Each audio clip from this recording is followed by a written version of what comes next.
Alyx! Alyx, I backed up the internet!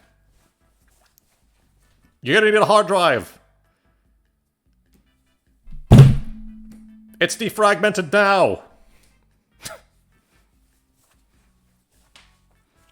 Yeah, this is what I think of when, Russell tells Alyx about backing up the entire internet, quote-unquote, allegedly. This is probably what he actually did. While it's not the entire internet, it's still a lot of information. This is a period-accurate screenshot of Russell backing up the internet in 2003. What do you mean he looks 50? Nah, he's 30. He didn't age much, visually. Smoke weed every day! I think that's how big the text database was in 2003. Or that's what the dumb internet search tells me. It's probably wrong. Data rot. Search engine data rot. Yes.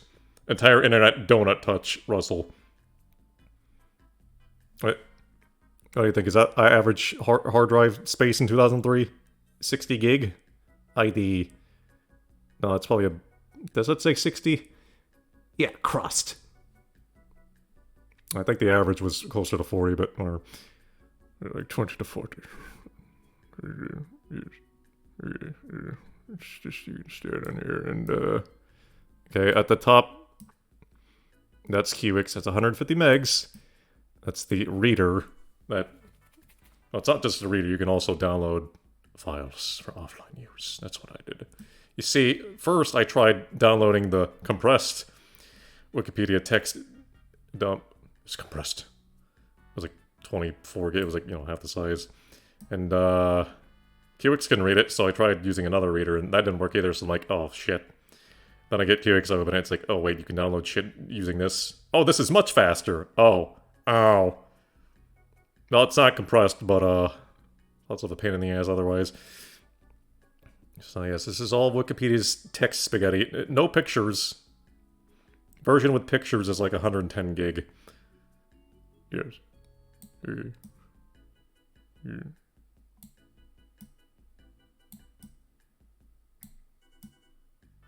can stay down there.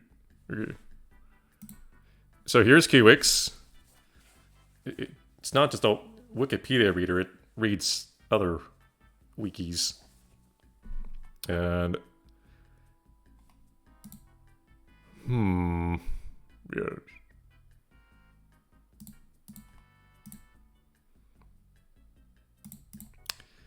So this be the online files tab, 100 rabbits, 3D printing Q&A, a library of knots. What kind of knot? Academia, algorithms. Lambert from Splinter Cell, is that you? That's his favorite word, algorithm.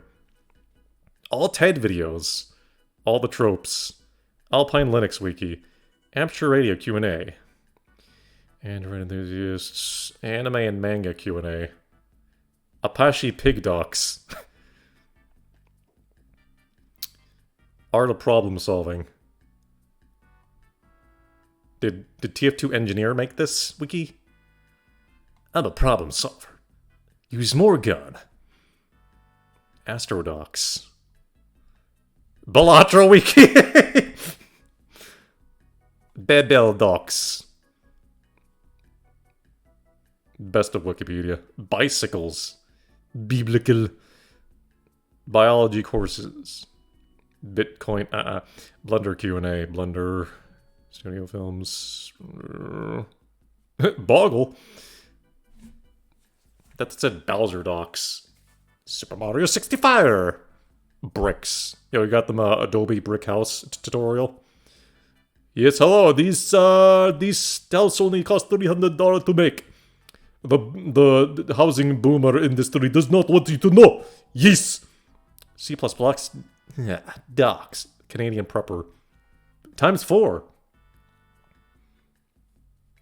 Which one should you get? I don't know. Chemistry. Christianity. Citizen... Diem. Coffee scripts. Is that like a bastard cousin of Java? Computer by Wikipedia. Cordova. Crash Course. An excellent Left 4 Dead 1 DLC.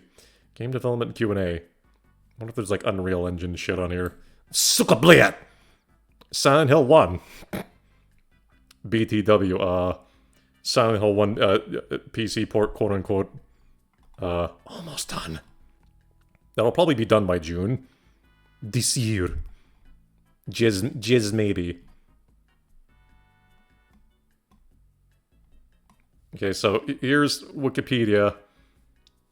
All the text. Here's Wikipedia, all text and pictures, which is more than double the size, 115 gigs. So, you know, just click download and, you know. And then I got a big ass file, and, you know, don't forget to set. Yes, download directory. Okay, so yes, 50 gig Wikipedia text only. Let's go. 7,100,000 55,441 articles in English. You will never read. Hello? Hello? What happened to the window? It's a good thing I checked this shit.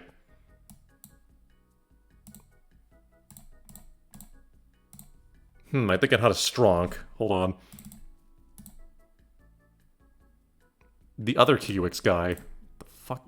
Yeah, gee, thanks. Okay. Russell, did... Smoke ready? Sorry, this would make for a prime weed song if it hasn't been done already. Pretty sure it's been done. Okay, so... hard drive.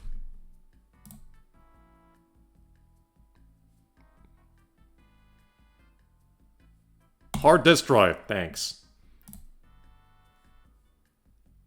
Cool. Okay, so as you see, I just thought of random things to add to that reading list, i.e. bookmark. Okay, let's start with a spicy one. Okay, the C word. And also the twat word, the T word, which basically means the same thing as the C word, but apparently the C word is way worse because probably because it sounds more aggressive. Well, it does. All right, cunt. This article is about the vulgarism. Redirects here. First slang term for the human penis. Coke. Connie. Aye, stop making cheap cons. Stop breaking the laws of physics. Yeah, you're the legendary cheap cunsmith. Can't. Alright, cunt is a vulgar word for the vulva in its primary sense. It is used in a variety of ways, including as a term of disparagement. Disparagement. Disengage. It is often used as a disparaging in obscene term. No, you know what this word means? It basically means fuck you. Aye, he's a good cunt. Aye. Alright, the history.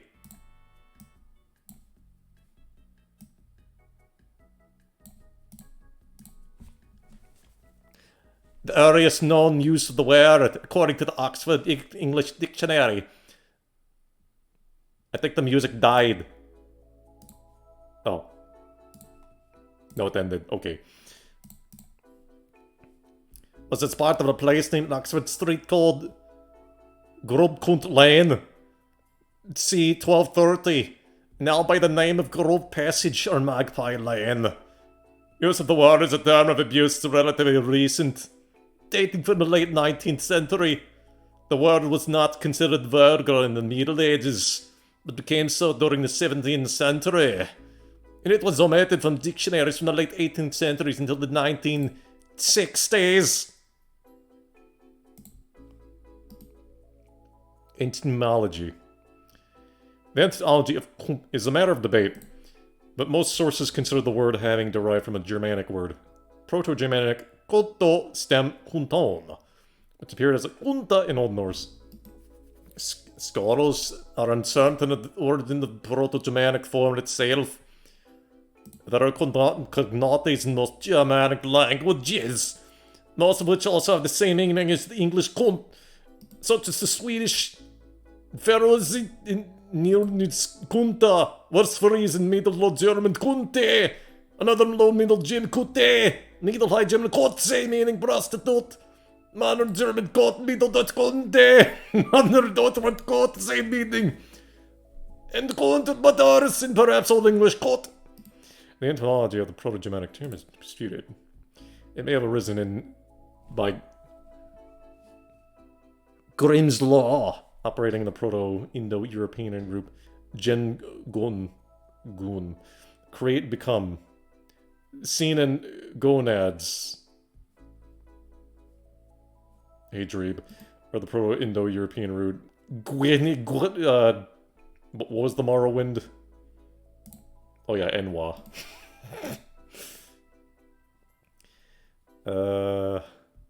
Yes, of a Jinjo. It is attested in Middle English. Proverbs of Hinding a manuscript sometime before 1325 and goes the advice. Here's like a proto Swinglish. Three you be kunte to kunig and cry etir wedding. In modern spelling, give the to cunning and crave after wedding. Give your kunt wisely and make your demands after the wedding. Offensiveness. Generally, the word kunt is generally regarded in English-speaking countries as a profanity, and unsuitable for public disclosure. It has been described as the most heavily tabooed word of all English words. Although John Idler, editor of Oxford Dictionary of Slang, says N-word Jim is more taboo.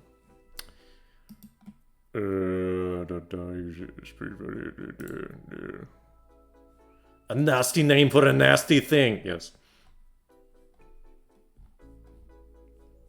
Frequency of use. If you're Australian, you use the C word like you use the word the. AKA very frequently. Frequency of use varies widely, according to research in 2013 and 2014. By Austin News Friends, based on a corpus of nearly 9 billion words and 10 tweets! More like shites. Shitter.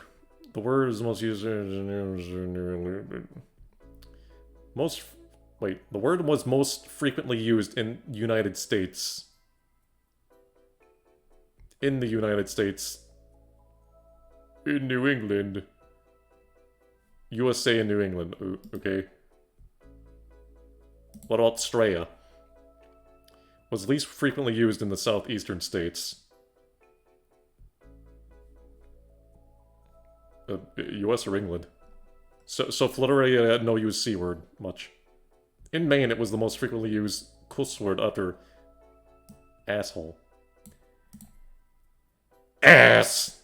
Assnick, the forgotten Gmod, freak. Literature. Theater, television. Alright, I think we've lingered on this article long enough. Comedy. Cook. Isn't cock also like... It's like Swedish for cook or something? I don't know. You know, Pinor and a cook, a chef, are two very different things. Okay, Vinesauce, because of course... Because of course the staffed cunt has a... Anyway. Not to be confused with the American YouTube brand Vsauce. Michael here. Vinesauce is the professional name of American live streamer and YouTuber Vinny. Also known as Vincenzo Vinesauce. Best known for his content in which video games are corrupted to cause glitches. As well as content covering obscure video games, nothing including 95 virtual world active worlds. 2014, the collective created Vinesauce's charity drive, which has raised over $250,000. Two Vinesauce members each from their own era. Vinny co-founding Redvox. Joel Johansson. Wait, is that Joel's last name?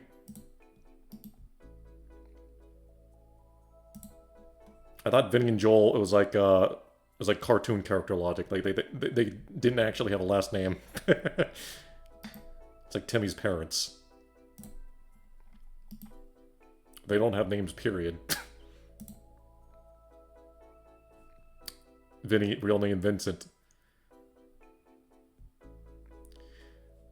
Inspired by both nascent medium of streaming and a dream he had where he streamed the SNES video game Chrono Trigger. Created an account on Livestream. Streamed the game. Changing learning aspects of streaming over time. Dubbed the alias Vinesauce as his online pseudonym. He later founded the Vincenzo website. Recruited other streamers, content creators. And then he became the big boss. Fake farm game. I thought that was a Joel thing.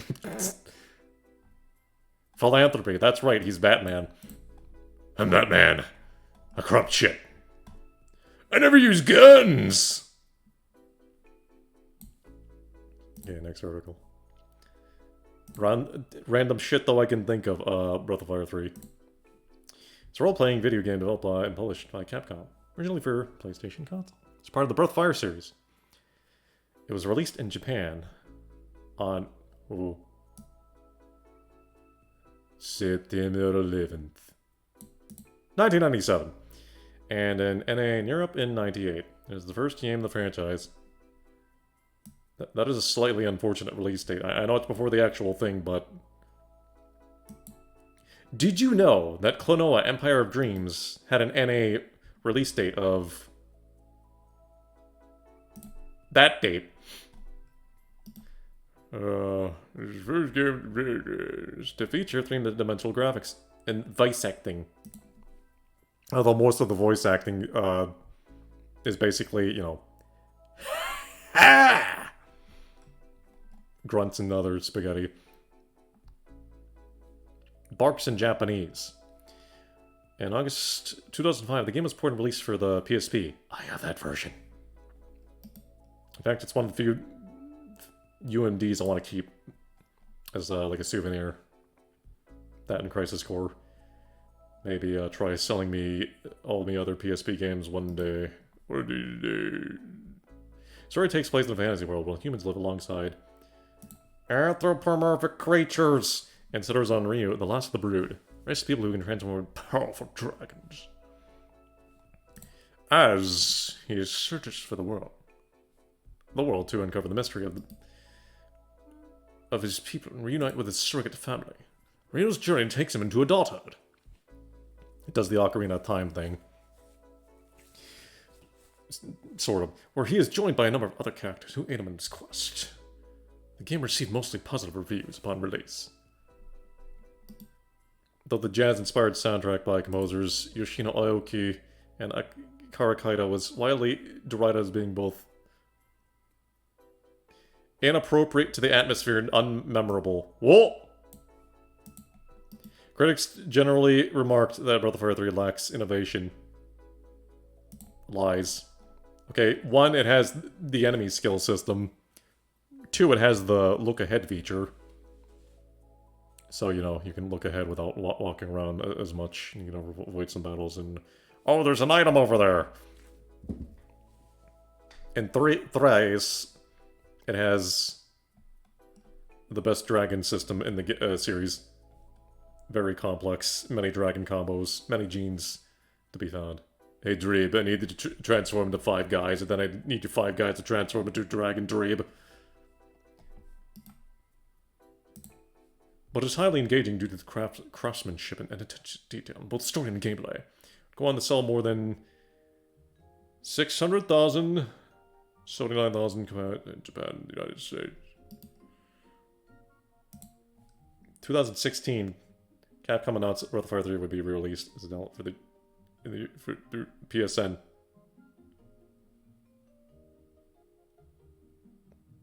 (2016).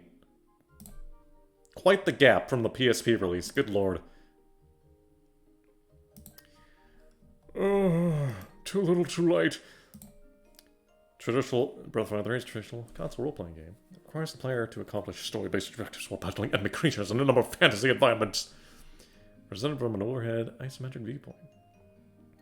The player may rotate the game's camera in any direction. Yes, a lot of items hidden behind bad camera angles, TM. When traveling through the game's environment, each character can perform a unique special field ability that allows players to solve puzzles, destroy objects. It's the whole field ability thing that has been, I think, since the very first game, I believe. It's been over 9,000 years since I played Breath of Fire 1, but yeah. It's Breath of Fire 1 and Dragon Quarter are my least played buffs. We don't talk about Breath of Fire 6. Breath of Fire... Who? Exactly. Didn't happen. Babby Dragon. Unearthed by miners. And then one day the used PS1 copy your stepmom got you randomly stopped working. And then I became very sad. And then I emulated it many years later. Lol. Development. Capcom's Dev Studio 3, including director Makoto Ikahara and producers Yoshinori Takanaka and Hironobu Takeshita. The game is versions of deep dimensional doodle hand-drawn character sprites.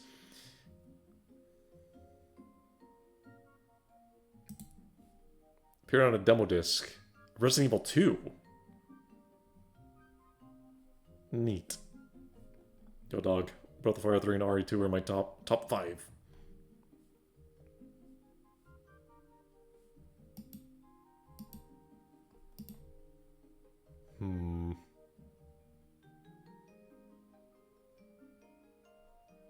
Did you know there's a PC Chinese-only PC port of Breath of Fire 3? Yes. So there's some hope of it being retranslated into English and patched up and shit. And re-released on Peace.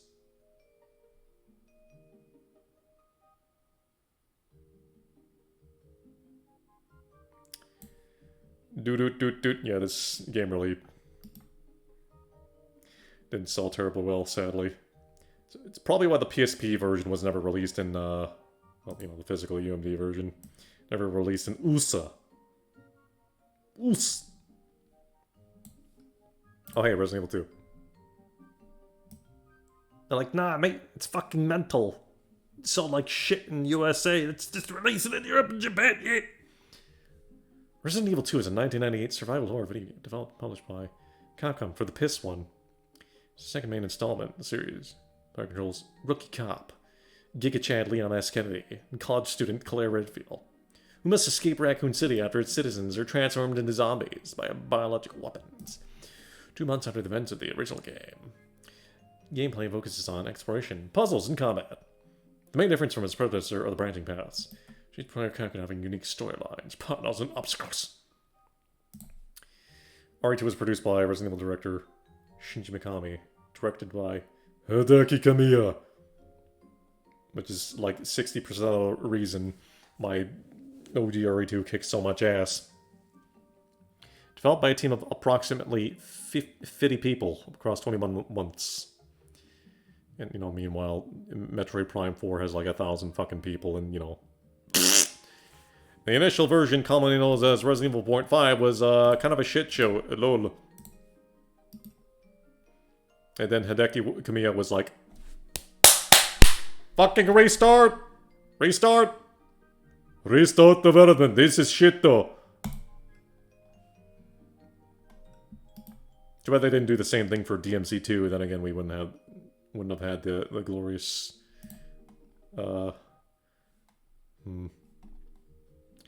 shit show that is DMC2. It's so bad it's mimetic. Don't worry! Third person blah blah. Thermite. Not to be confused with termite. See, one eats wood and the other burns a hole through metal. Thermite is a pyrotechnic composition of metal powder and metal oxide. When ignited by heat or chemical reaction, thermite undergoes exothermic reduction oxidation redox reaction. Most varieties are not explosive, but can create brief bursts of heat, high temperature in a small area. Its form of action is similar to that of other fuel oxidizers and mixtures, such as black powder. I like this, like, funny, like, family-friendly Nintendo music while I'm talking about, like, deadly explosivo.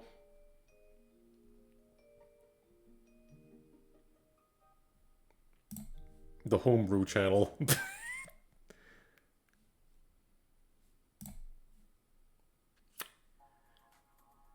Thermites have diverse compositions. Fuels include aluminum, magnesium, titanium, zinc, silicon, and boron. Moron, son of boron. Real life for morons, Warcraft 3 map. Aluminum is common because it's high boiling point and low cost. Oxidizers include... I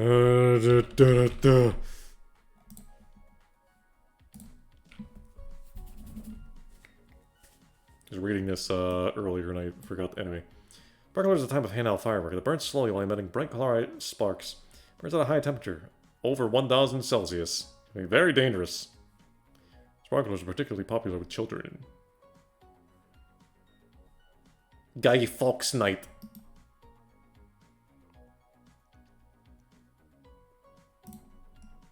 Oh, funny Newtsy man. Or something. Composition. Sparklers are generally formed around a thin, non-combustible metallic wire, about 8 to 12 inches. It has been dipped in a thick batter of cookie dough. Of slow-burning pyrotechnic composition, allowed to dry. Metallic fuel, aluminum, magnesium, magnesium for white sparks, iron for orange branching sparks, titanium for white, ferrotitanium for yellow, gold. Oxidizer, main reactive ingredient. Potassium, barium, strontium nitrates, potassium and ammonium perchlorate. Potassium more powerful but potentially explosivo. Combustible binder to hold the composition together. Dextrin and nitrocellulose. Additional fuel optional to modify the burning speed. Sulfur and charcoal. Pyrotechnic colorants optional to color the sparks. Celebrations, light painting. They can use to be ignite thermite. See, I thought sparklers were made out of thermite. The deadliest sparkler. And this is the funny danger part. Safety issues. Let's see. Yes. Sparkler bombs are homemade devices constructed by binding together as many as 300 sparklers with tape, leaving one extended to use as a fuse. In 2008, 3 KOs were attributed to the devices, which could be ignited accidentally by heat or frizione.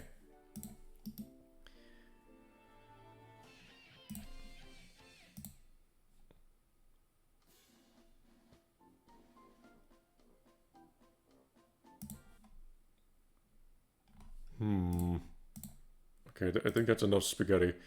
Since areas that contain more than 50 milligrams of the same explosivo are fireworks. They are illegal in the U.S. under the Bureau of Alcohol, Tobacco, Firearms, and Explosivos ATF regulations. So, yeah, kids, sparkler bombs. Not even once. Set your ass on fire. Okay, let me find more musical. Let's see.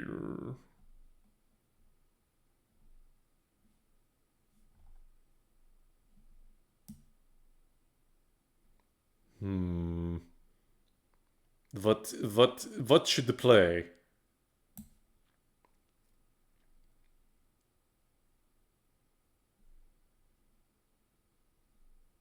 I don't hear of some XCOM.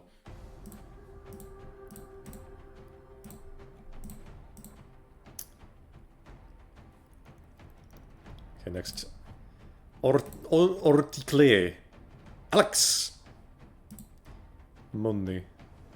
Is any item or record that is generally accepted as payment for goods and services stolen, the repayment of debts, such as taxes, in the pay...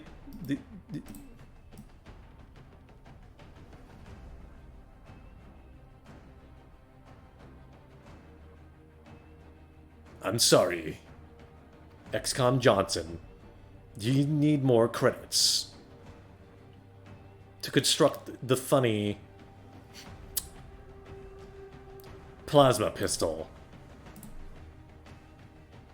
A nanomachine, you say?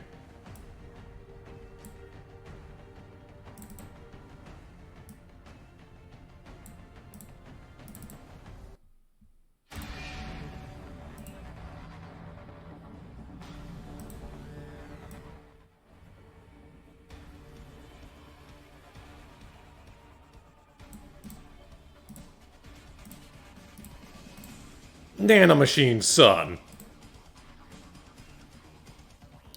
Molecular machines are a class of molecules, typically described as an assembly of a discrete number of molecular components, intended to produce mechanical movements in response to specific stimuli, mimicking macromolecular devices such as switches and motors. Naturally occurring biological molecular machines are responsible for vital living processes, such as DNA replication and ATP synthesis. Kinesins and ribosomes are examples of molecular machines. They often take the form of multi-protein complexes. In the last several decades, scientists have attempted, with varying degrees of success, to miniaturize machines found in the macroscopic word. Yes, macro. Opposite of micro. The microwave. First example of artificial... my toe! Molecular machine. Was reported in 94, featuring a Rodoxane with a ring and 2 different possible binding sites. 2016, the Nobel Prize in Chemistry TNT was awarded to John Tapeta the Frogman. A major point is to explain proteins such as...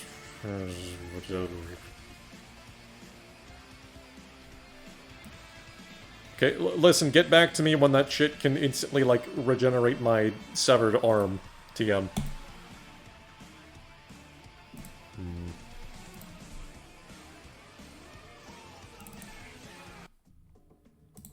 Oh, here's RE4 target practice, the only track I have on ad of RE4.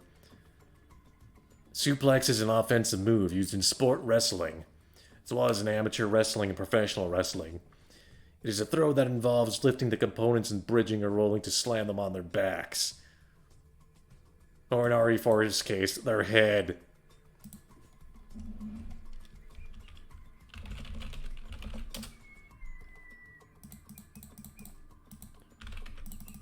Boo! Boo! No RE4 mention. Boo! Resident Evil 4 is a 2005 survival horror game developed and published by Capcom for the Gamecube. And then Shinji Mikami was like, I will bite my own head off if RE4 does not remain exclusive to the Gamecube. Lol. Ashley Graham Cracker. Players control Leon S. Kennedy from a third-person perspective.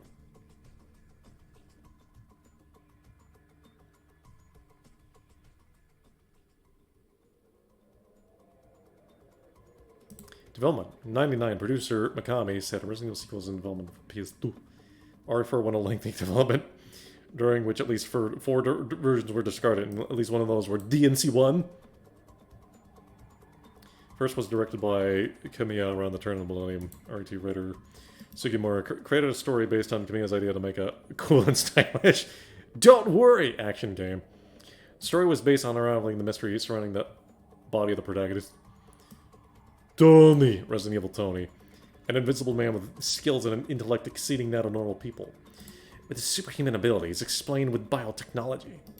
As Kamiya felt the playable character did not look brave and heroic enough in battles from a fixed angle, decided to drop the pre-rendered backgrounds. Our previous song was dynamic characters scenes on 11 days in United Kingdom and Spain, photographing objects such as Gothic statues, bricks and stone pavement series and textures. And then they use some of that in RE4 alone. Though the developers tried to make the coolness theme, the RE rolled Resident Evil Mikami felt it strayed too far from the series' survival horror roots and gradually convinced the staff to make an independent game. This became the new Capcom franchise, Devil May Cry, released for PS2 in August 2001. The Fog version, aka RE 3.5.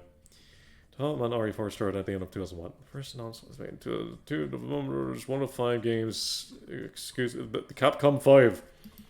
This revision, commonly dubbed the Fog version, was directed by Shibata and was 40% finished at that time. Really now? 40 whole percent. It's a hell of a lot more than I thought it was. That was more like 15%. It's like RE 0 and 64 levels of completion.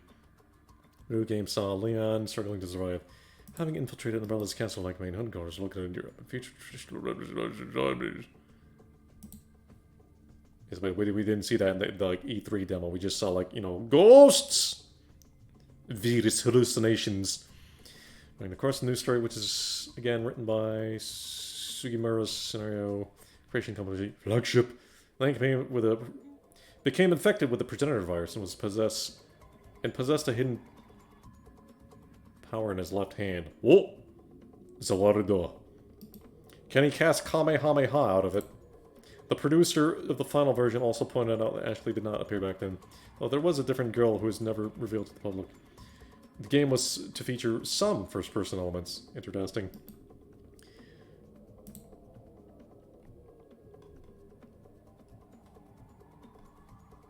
Wait, Fog version and Hookman versions are different? Question mark? I thought they were the same damn thing. E3 2003, Capcom showcased a different iteration of the game. During Mikami's introduction of the trailer, he assured that development was proceeding smoothly and claimed it was scarier than ever before. Haunted building, bizarre disease, fought paranormal entities.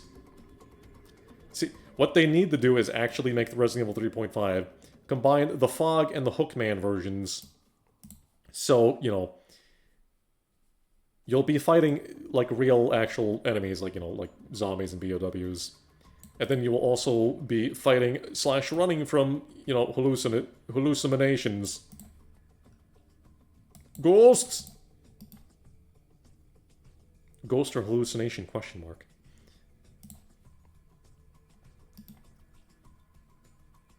Animated suits of armor, living dolls, and a ghost-like man armed with a large hook.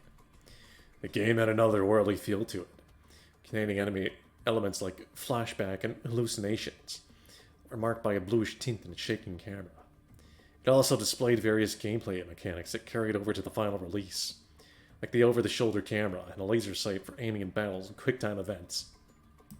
The Hookman version had basic story concept, having got pre-scenario,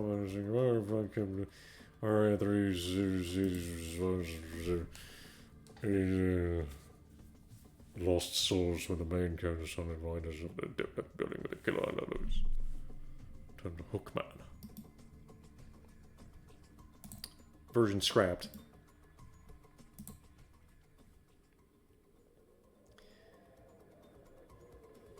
5 minutes gameplay footage of this scenario will released by Logic for secret DVD.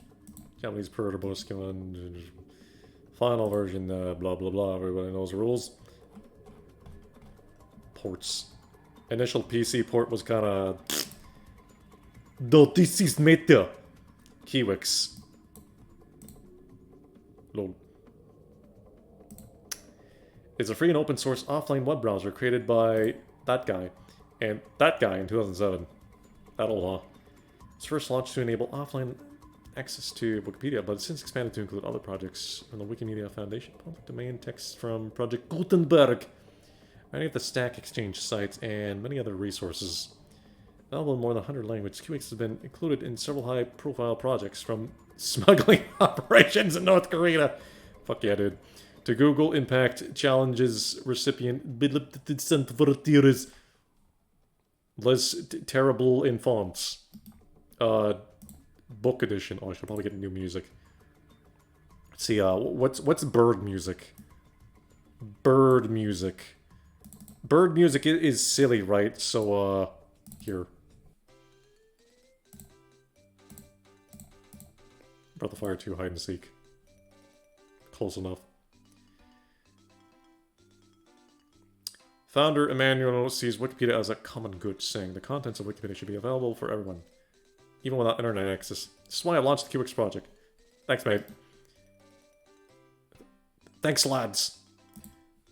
After becoming a Wikipedia editor in 2004, Engelhardt became interested in developing offline versions of Wikipedia. Project to make a Wikipedia CD initiated in 2003 was a trigger for the project. In 2012, Kiwix received a grant from Wikimedia France to build a Kiwix plug, which was deployed to universities in 11 countries, known as the Afropedia project and source project open source award in 2015. Software is designed as an offline reader for a web content. It can be used on computers without an internet connection, computers with a slow or expensive connection, or to avoid censorship. It can also be used while traveling, e.g. on a plane or train or automobile. Also exists as browser extensions, see below. Of course, the content being archived offline means it is no longer editable if it was previously. Users first download Kiwix or browser extension, then download content for offline viewing. With Kiwix, compression saves disk space and bandwidth. All of English equipment with pictures fits on a large USB stick kind of media. All content files are indexed and compressed in the Zim format.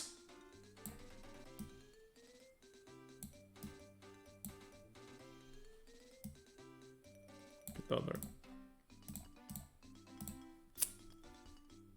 Makes them small, but leaves them easy to search and selectively decompress. Zim files in an open Kiwix, which looks and behaves like a web browser, although shittily more designed. Don't even have dark mode in here, for fuck's sake. Or the suitably enabled conventional browser, Kiwix offers full text search, tab navigation, option to export articles to a PDF and HTML. Available content, at least you already did this in the intro. Hi, Twitch. Dragon Quarter. Leafed.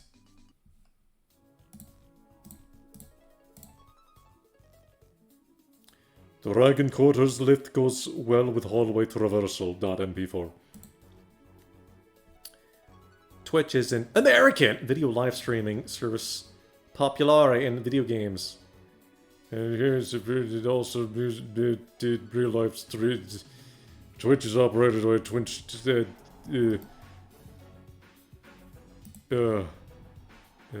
French! Gamecube. The Nintendo Gamecube is a home video game console. Developed and marketed by Nintendo. It was released in Japan September 14, 2001. North America on November 18, 2001. And in Europe in May 3rd, 2002. Nintendo's fourth major home console, succeeding the Nintendo 64. Fitted with PS2, Dreamcast, and Xbox, and the 6th generation of game consoles. Nintendo began developing the GameCube in 1998, entering a partnership with ArtX, never heard of them, to design a graphics processing unit. It was the first Nintendo console to use optical discs instead of ROM cartridges, supplemented by writable memory cards for saved games. Unlike its competitors, the GameCube was solely focused on games. Most models cannot play DVDs or CDs, except for that one. The GameCube controller uses a handlebar design, staggered analog stick layout. GameCube accessories include a link cable that enables connectivity with the GBA, an e-reader, the Game Boy player, and the Wavewood wireless controller. It's a good controller, so often. Best $20 I ever spent, baby! The second best $20 I ever spent was 4 rechargeable AA's. They still work. Like over a decade old. Select games support online gaming via broadband or monitor adapter. It's both being hyper rare. The GameCube received praise for its control and exclusive games, but criticism for its toy-like design and lack of multimedia features. Ugh! Morty, that's why the GameCube sold like shit compared to PS2 because it couldn't play Goomba. Half the frickin' reason people bought PS2s was the LOL DVD player. LOL.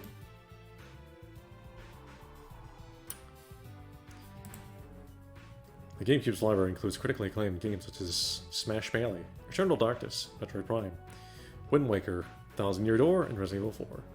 Several popular franchises including Animal Crossing, Luigi's Mansion, and Pikmin the game on the Cube! The GameCube controller has been supported on every subsequent Nintendo home console. Big, huge fucking asterisk. Because, you know, there's the Wii Mini, which booted GameCube shit, though. Although I think a hacked Mini can play GameCube stuff, I guess. Yeah, Nintendo don't. And, for Wii U and Switch, you need an adapter.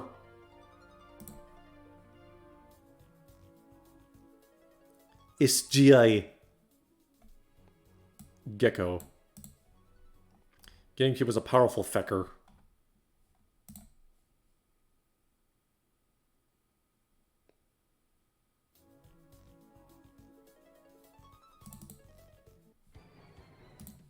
Breath of Fire 3 boss.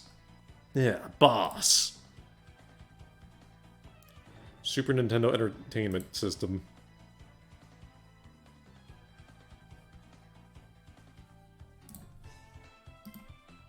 He reads while playing PS1 music. The SNES is known in Japan as the Super Famicom, or home video game consoles. Is a home video game console developed and marketed by Nintendo. 1990, 91, 92.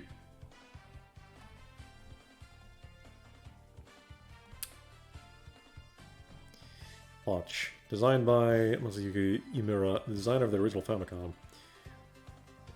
The SFC was released in Japan on Wednesday, November 21st, 1990 for 25,000 yen, equivalent to 30,265 yen in 2024. $300. It's an instant success. Nintendo's initial shipment of 300,000 units sold within hours. This gained the attention of the Yakuza criminal organizations. Oh shit, though.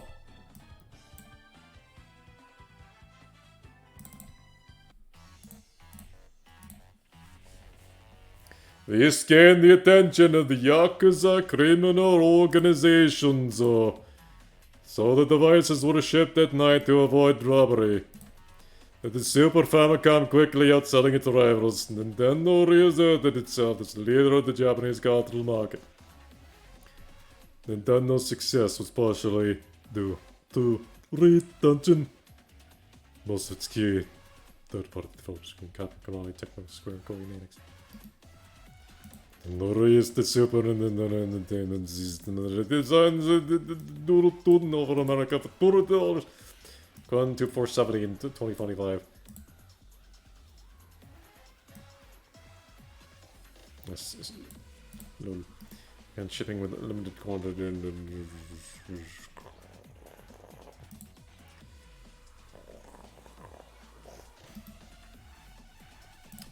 SNES launched with a few games, but those games were received in Japan only to Super Mario World and F-Zero. Bombuzal. Kel'Thuzad. Never heard of him.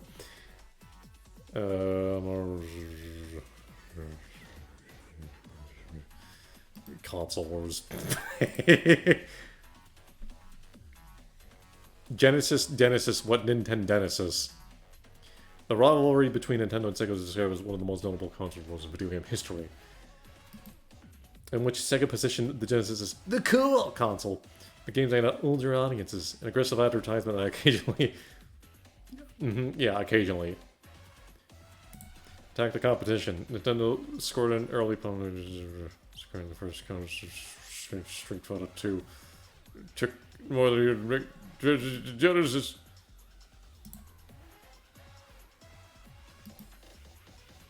Donkey Kong Country is said to help establish Super SNES's market prominence in the latter years of the 16-bit generation and for a time maintain against the PlayStation Saturn. According to Nintendo, the company had sold more than 20 million SNES units in the US. It's pretty good. Super NES outsold the Genesis in the US market by 1.5 million units.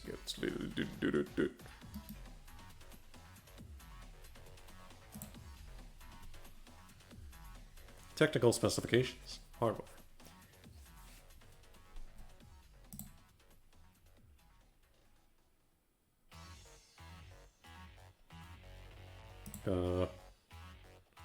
You know, since the SNES is cozy, have cozy in music. World of Warcraft in music. The 16-bit tech design of the Super NES, just call it SNES, man, incorporates graphics and sound coprocessors that perform tiling and simulated 3D effects. Palette of 32,768 colors and 8-channel 80 PCM audio. These base platform features... plus the ability to dramatically extend them all through substantial chip upgrades. It's like super effects, very expensive, Douglas. Inside of each cartridge, very expensive. Represent a leap over the 8-bit NES generation. Some significant advantages over the 16-bit competitors such as the Genesis. CPU and RAM. The CPU is a Ricoh 5A22, derivative of the 16-bit WDC65C8 16 microprocessor in NTSC regions. Its nominal clock speed of 3.58 megahertz will slow to either 2.68 or 1.79 megahertz when accessing some slower peripheral. The CPU is an 8-bit data bus, 2 address bus, 24 button. Oh shit, video. The picture processing unit, or the PPU, gotta corrupt the PPU, consists of 2 closely tied IC packages. Contains 64 kilobytes of SRAM for video data, 544 bytes of object attribute memory OAM for sprite data, and 256 by 15 bits of color generator RAM, CG RAM for palette data. And this CG RAM provisions up to 256 colors chosen from the 15-bit RGB color space. From a palette of 32,768 colors. The PPU is clocked by the same signal as the CPU. Generates a pixel every 2 to 4 cycles. Audio. As we all know, the SNES had a very farty, stankular sounding sound chip, and it was awesome.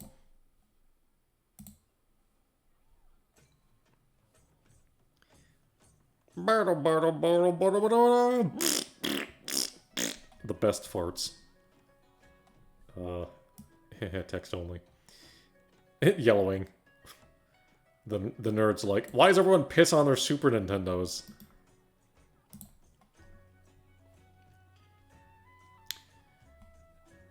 The acrylonitrile butadiene styrene plastic used in the casing of some older SNES and Famicom consoles is particularly susceptible to oxidation with exposure to air. This, along with particular like parts of various facts, it causes the affected consoles to quickly become yellow. No smoking! No smonking. The sections of the casing came from different batches of plastic. A two-tone effect results. Yep. This issue may be reversed with a message called retrobrighting, where a mixture of chemicals is applied to the case and exposed to UV light. But it's not temporary or permanent. Game cartridge. SNES games are distributed on ROM cartridges, officially referred to as Game Pack in most Western regions, as Cassetto in Japan and parts of North America. SNES can only 117 bits are actually available for fairly normal mapping. Could easily address up to 95 ROM data, fast ROM speed. 8-bit battery back RAM. Save files. Most available memory access controllers. Largest games released, Hands of Fantasia and Star Ocean contain 40 bit of ROM data. The smallest games only contain 2 bit of data. Cartridges also make a battery back test for to save workers.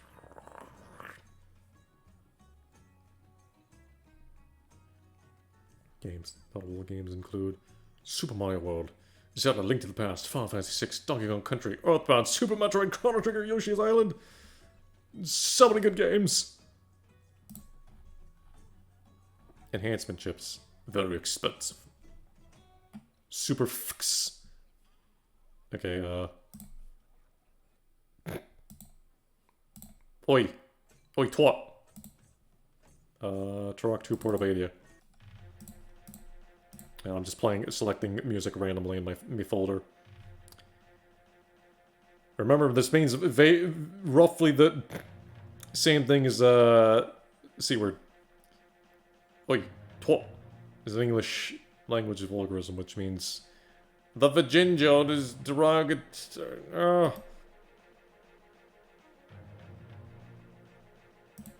Modern use. In 1979, British punk poet John Cooper Clarke included the poem Twat on his album Walking Back to Happiness. It's been described by Nick Durden of The Independent as memorable. Yo, Random House? The publisher of the children's book. Yo, Turok. That's a weird coincidence. Turok. RE4 Turok. Turok? Does this shit not work? Oh. I like how it doesn't even say how many results there are total, like a web browser word. This Kiwix needs some work. I also need dark mode. Oh, Penguin Random House. Turok. What the fuck? Just trust me, they published it. You know what, Turok. American Comics Book. Published by Western Publishing.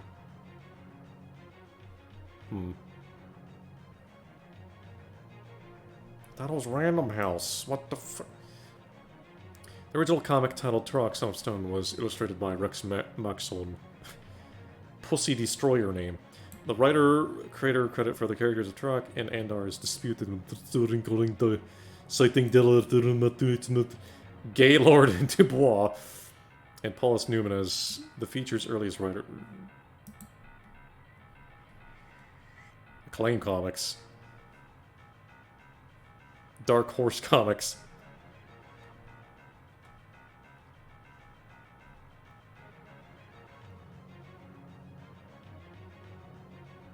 Carl Fireseed. I've never heard of this guy. Carl. Uncle of Joshua Fireseed. Joshua Fireseed, nephew of Carl Fireseed. I am Turok! Danielle and Joseph are... Joseph Turok, Space Marine. The first Turok video game titled Turok Dinosaur was released in '97 for the N64. The game was followed by numerous sequels, which pushed the hardware to its absolute fucking limits. Okay, Goomba with an H. Not to be confused with the Mario one. A Goomba with an H is a slang term for people of Italian descent only in the United States. Goomba and similar forms derived as an alteration of the anglicized spelling southern for a term of the Goomba. The apocooped oxytone form of the word Kumpari. A lot of good words start with CU. Found in southern Italian dialects. Found in standard Italian, as opposed to non-standard, which denotes a companion or friend.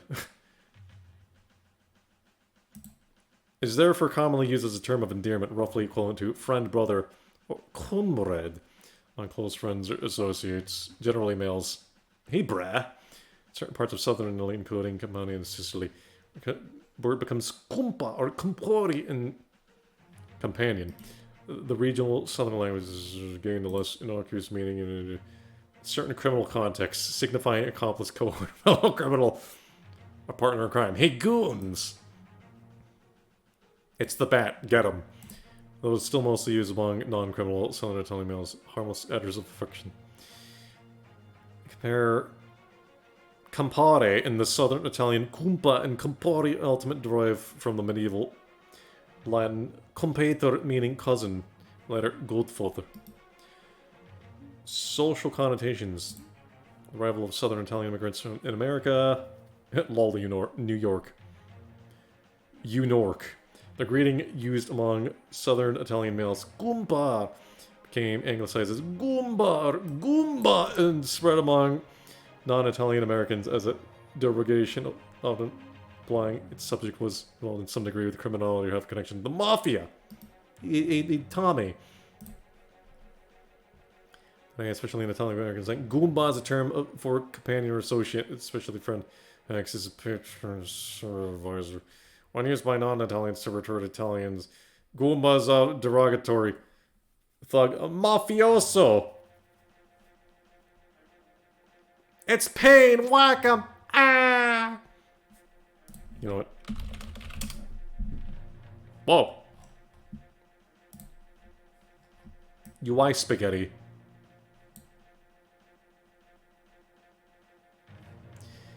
Max Payne is a neo-noir third-person shooter video game series developed by Remedy Entertainment. Max Payne 1 and 2. Series named after its protagonist, Max Payne, a New York City police detective turned vigilante after his family was murdered by drug addicts. Sam, like, here's how to do the Max Payne face. And then Max Payne 3 was, it had a really expensive animation system. And then the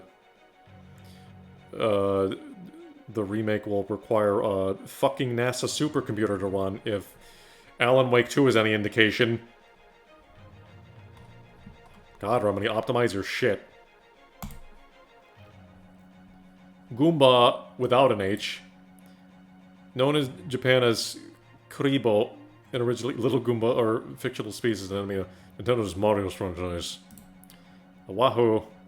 They first appeared in the NES video game Super Mario Bros. It's the first enemy players encountered part of Bowser's army. Concept and creation. Goombas are brown creation. Result shiitake. Not shit take. Shiitake. That's an enemy in Chrono Trigger. Guardian Force. Bushy eyebrows. Maybe they're Irish. A Scottish. A British. A British. Pair of tusk-like teeth sprouting from their lower jaw.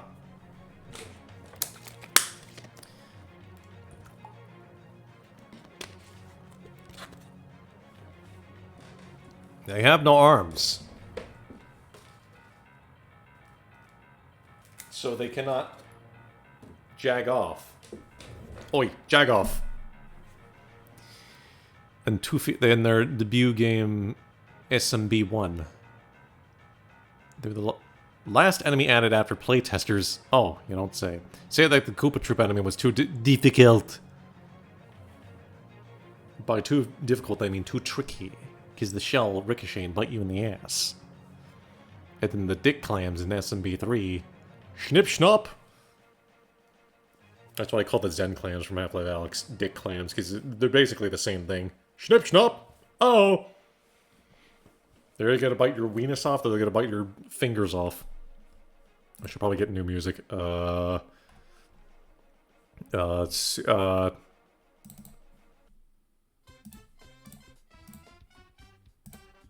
Cue Terry Crews memes. Too difficult. The designers created it as a more basic enemy. Due to limited space remaining, the team created a single sprite that they flip back and forth to convey walking. Yeah. Also, the clouds and bushes are the same damn sprite. Technically, I think as a result, super mission strength and so.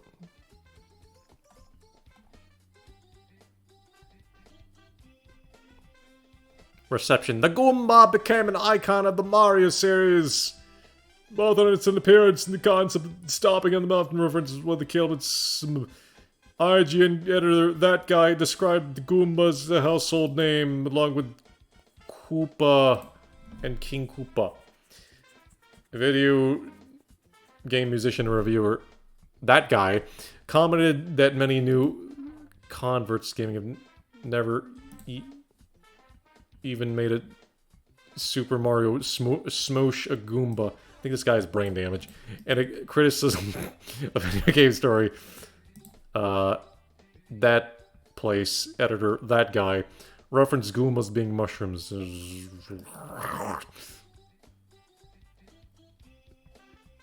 It was compared to the Met enemy from the Mega Man series, calling them the Goomba of the Mega Man series. The Met. Helmet guys? Oh. That are indestructible when they're under the helmet. Turtle!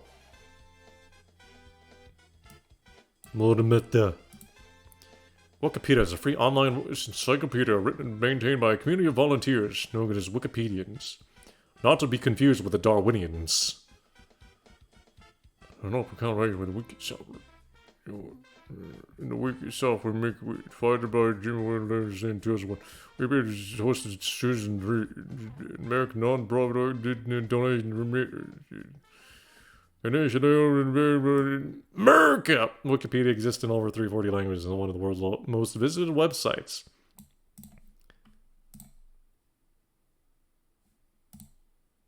The fuck?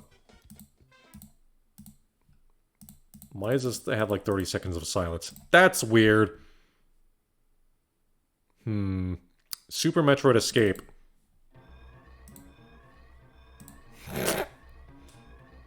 Or was I? The English Wikipedia with over 7 million. It's over 7 million articles. Remains the largest of the editions, which together comprise more than 66 million articles and track more than 1.5 billion unique device visits and 13 million edits per month. Damn. About 5 edits per second on average, as of April 2024. As of December 2025, over 25% of Wikipedia's traffic comes from the United States, while Japan accounts for nearly 7%. The United Kingdom, Germany, and Russia each represent about 5%. Wikipedia has been praised for enabling the democratization of knowledge, its extensive coverage, unique structure, and culture. Wikipedia has been censored by some national governments because of fucking... Oh, fucking course it has. Yeah. Yeah! This makes Russell very angry. Giant Russell! Yeah, Samus, you better run. Giant Russell's gonna get you. He's gonna put you on his hard drive. Ah!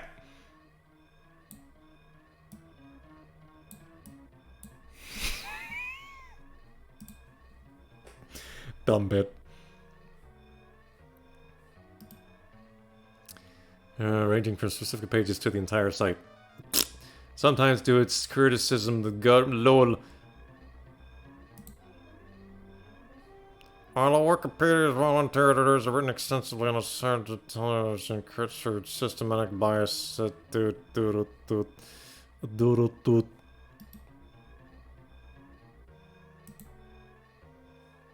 January 15, 2001. Wikipedia Day. Milestone.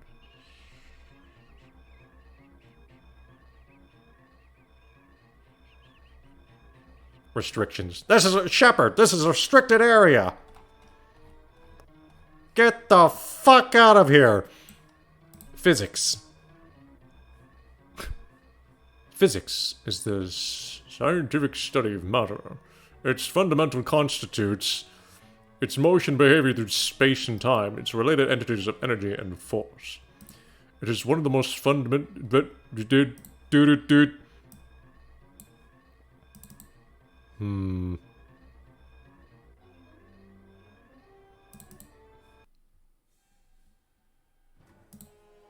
Boots and cats, put it in the back.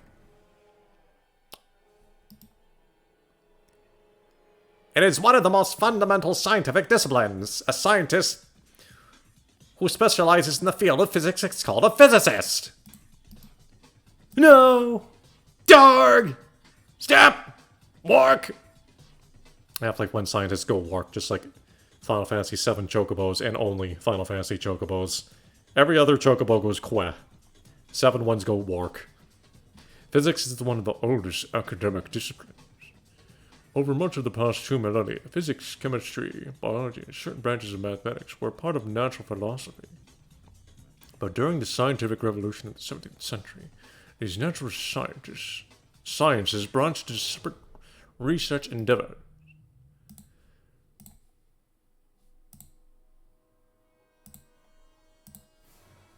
Physics intersects with many interdisciplinary areas of research, such as biophysics, quantum chemistry.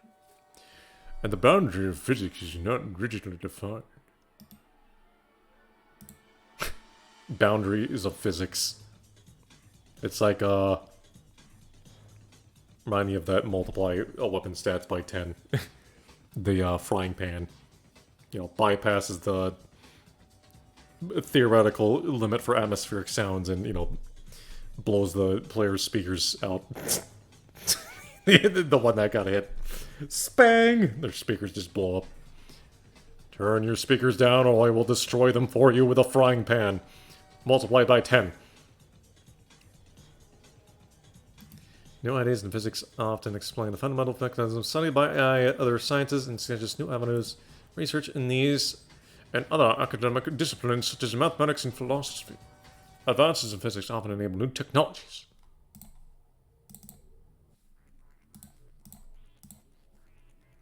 No, this is Boots and Cats put in the back. Boots and Cats put in the back. For example, advances in the understanding of electromagnetism, solid-state physics, and nuclear physics led directly to the development of technologies that transform modern societies, such as television, computers, domestic appliances, and nuclear weapons. Advances in thermodynamics led to the development of industrialization, and advances in mechanics led to the development of calculus. History. But the word physics comes from the Latin physica, study of nature, which itself is a borrowing of the Greek physique, natural science, a term derived from physis origin, nature, property. Extreme nerd shit. Very good. And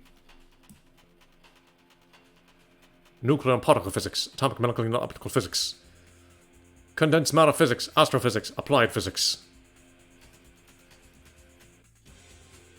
Condensed matter. E equals mc squared. Neural physics. Okay, Half-Life. Half-Life is a 1998 first-person shooter, FPS game developed by Valve, published by Sierra Studios for Windows. It was Valve's debut product in the first game the Half-Life. Players assume the role of Gordon Freeman, theoretical physicist who must escape from the Black Mesa burp facility after it is overrun by aliens following disastrous scientific experiment. In gameplay consists of diverse combat exploration and puzzles. Valve was disappointed with the lack of innovation in the FPS genre and aimed to create an immersive world rather than a shooting gallery. The game runs on Engine Gold Source, heavily modified version of Quake Engine licensed from id Software. Science fiction novelist Mark Laidlaw was hired to craft the plot and assist with design. Like other games at the time, the player has almost uninterrupted control of the player character. The camera never changes. Ever. Well, almost. The story is mostly conveyed through sequences rather than cutscenes. Half-Life received acclaim for its graphics and yes, blah blah blah. Very good. And Half-Life inspired numerous fan mods, which became standalone games such as Counter-Strike, David Feet, Sven Co-op. Although Sven Co-op didn't become like a paid thing. I mean, you could like donate, but lol. It didn't become like an official like Valve thing. It just became standalone many years later on Steam. It was followed by the expansion pack Exposing Force, the best expand arenas of all time, and Blue Shift, one of the most underwhelming expansions of all time. Can't wait for the remakes, lol. Especially for Blue Shift. Developed by, but especially opposing force. Operation Black Mesa. I like how the other Blue Shift remake, you know, Black Mesa Blue Shift or whatever, is like beating guard duty to the punch. They're like, alright, we're tired of waiting over 9,000 years. Hopefully it will be worth the wait for your shit to finish, so we're gonna make our own version, lol. I wonder which version will be better. Don't buy Gearbox. Randy Bitchford.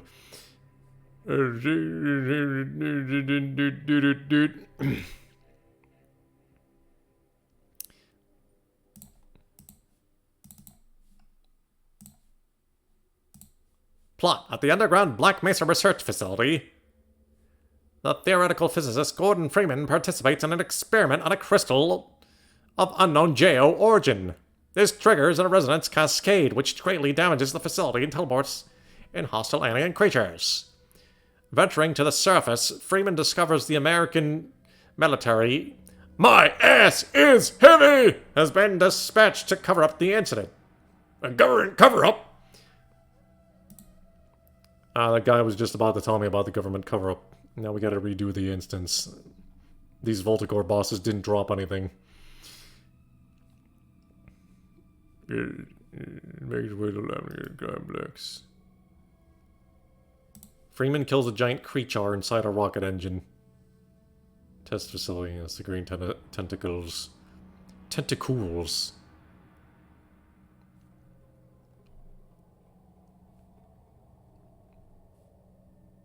Washington. Valve was founded in 1996 by former Microsoft employees. Gay Ben! And Mike Harrington.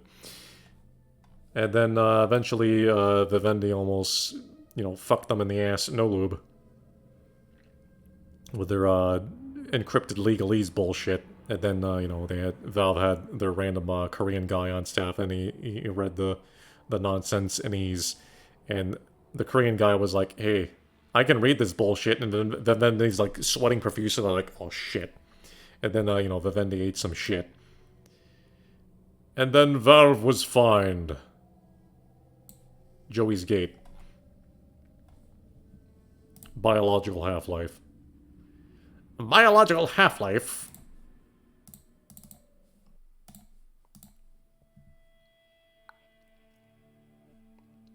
Elimination half-life. Pharmacological half-life is the time taken for the concentration of a biological substance such as medication to decrease from its maximum initial concentration. No, not that half-life, the other one. Cmax to the half of Cmax in the blood plasma. It is denoted abbreviation T-half or half-time. Half-life. Examples. The biological half-life of water in human body is about 7 to 14 days. It can be altered by behavior. Drinking large amounts of alcohol will reduce the biological half-life of water in the body. This has been used to decontaminate patients who are internally contaminated with tritiated water. A stalker, drink the vodka to remove radiation. Bliet. Alcohol, the removal of the... yes. Substance. Adenosine, less than 10 seconds estimate. Norepinephrine, 2 minutes. Oxaliplatin, 14 minutes. Zelplon, 1 hour. Morphine, 1.5 to 4.5 hours. Remember, don't overdose on morphine, you'll get a heart attack. Florazepam, 2.3 hours.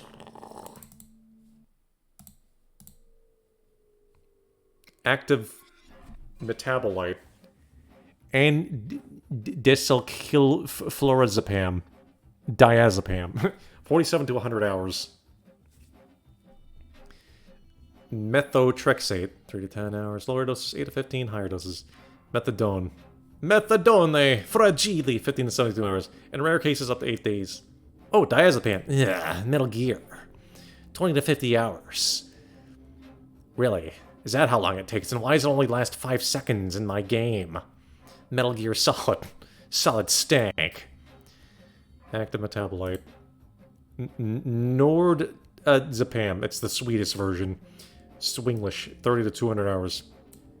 Fenny 20 to 60. Norfine. Clona Zapan dun the flux metals.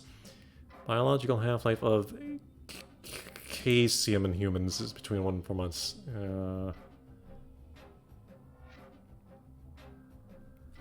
Let's see. Mercury in the body has a half-life of about 65 days. But that doesn't matter because it only needs 5 seconds to fuck your brain up, among other things. Lead in the blood has a half-life of 28 to 36 days. Lead in bone has a biological half-life of about 10 years. Cadmium in bone has a biological half-life of 30 years. Plutonium in bone has a biological half-life of 100 years. And that's how Fallout ghouls happen, lol. No, not really. Plutonium in the liver has a biological half-life of about 40 years. Yeah, forever chemicals. Okay, stop playing the Unga Bunga. Half-life, the other one, is a time required for a quantity of substance to reduce to half of its initial value. The term is commonly used in nuclear physics to describe how quickly unstable atoms undergo a radioactive decay.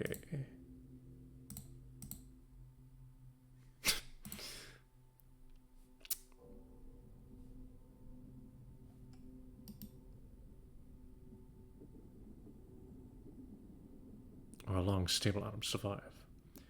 The term is also used more generally to characterize any type of exponential decay. For example, the medical scientists wrote a biological drugs.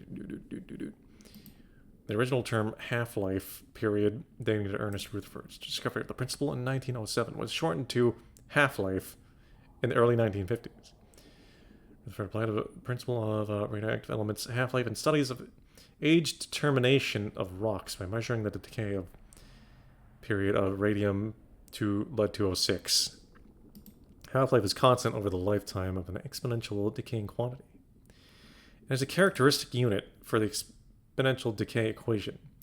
The accompanying table shows the reduction of quantity as a function of the number of half-lives elapsed. Half-lives elapsed, 0. Fraction remaining, 1. Percentage remaining, 100. Half-lives elapsed, 1. Fraction remaining, 1/2. Percentage remaining, 50. Half-lives elapsed, 2. Fraction remaining, 1/4. Percentage remaining, 25. Now this is just the steel system from Final Fantasy X. Guaranteed half, 25%, 12.5, etc. It has a weird steel system. Half-life elapsed 7. Fraction remaining 1/128. Percentage remaining 0.78125%. Half-lives remaining N. Was that null? 1 to N. 100 out of 2N. Garbage music. As in the music is being played with garbage instruments. Like garbage lids and blenders. That one Totally Spies episode be like Duke Nukem playing the blender. I'm Dookie Nukie and I'm with the garbage man. I'm playing the blender.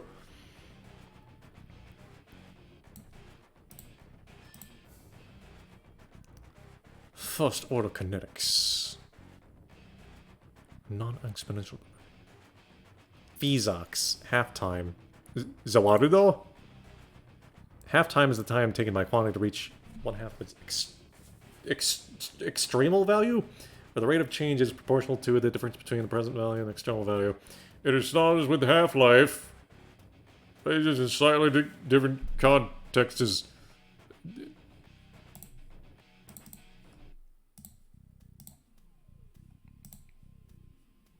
Wait. Uh-oh. I have a dupe. Hold on. Deleting duplicate sound.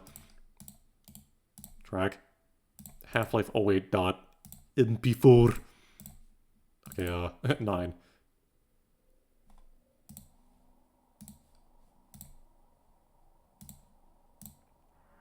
What was I doing? Oh. Furries. The furry frandom is a subculture defined by an interest in anthropomorphic animal characters. Members of the fandom known as furries create their own characters in the form of fur soda in fursuits, engaging with fellow furries and at furry conventions. Some furries engage in subculture primarily through sexual activities. Many portrayals of furry sexuality characters is exaggerated and associated with negative stigma against the furries that do, hiding their furry identity from friends, family, and co-workers. The furry fandom is largely male-dominated, but accepted as identifies as terms for the fandom originated in the 1980s. Funny animals. Through a portrayal of anthropomorphic animals that existed previously in the culture and literature. Socialization between members of the furry fandom grew through the development of the internet. A series of tubes. And the first furry conventions started through the efforts of artists and anthro-animal fans at science fiction conventions in the 80s. Embrace-real. At which time highly anthro characters were known mainly as funny animals. Okay, wait. Oh, hold on. Funny. Funny. Funny animals. Holy shit, it talks.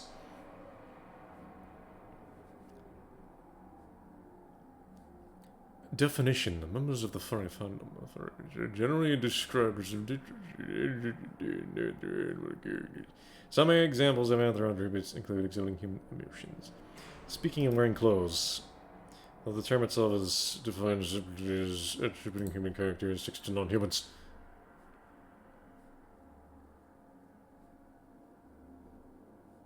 Lol ferals.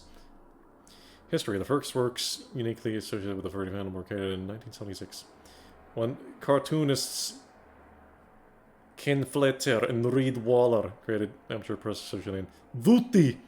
Vooty Please! Which was dedicated to animal-focused art. Many of which figure works contain adult themes, such as Omaha, the cat dancer, which contain explicit sex. Whoa. Omaha the Cat Dancer is an erotic comic strip comic book set in a fictional Nipple City. It's almost like nipple with an M. Nipple. Hey Ma, what's a nipple? Is that like a nipple covered in maple syrup? It sure is. Minnesota.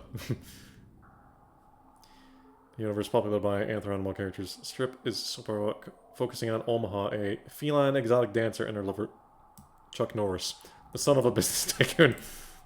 Vooty.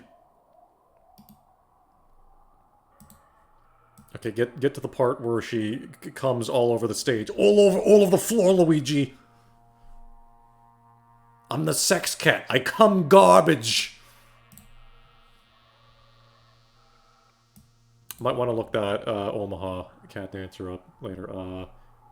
For research, of course.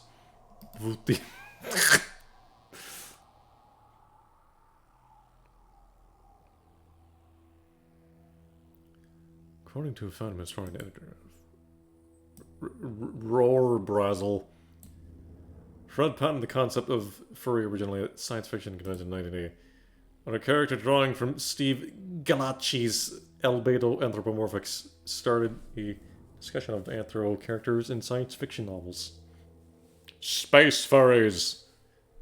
Your fanzines! Specific term for fandom was being used in fanzines as early as 83. Become the standard name for the genre by mid-1990s, when it's defined as organized furries and fictional mammalian anthropomorphic.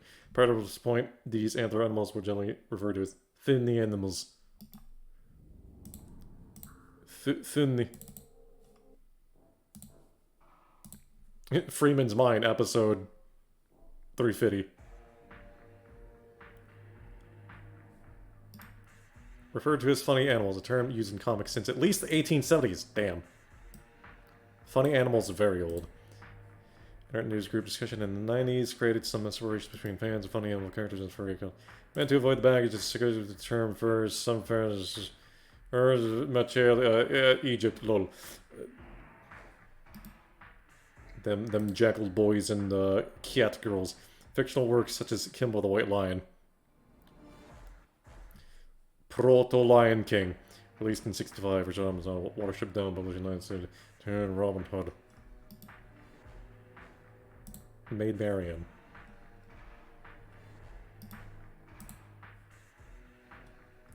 She's not a nun, 'tis a maid. Crafts. Suspicious rich furries be like.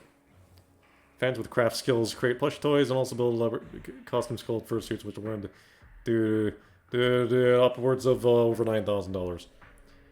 6,600.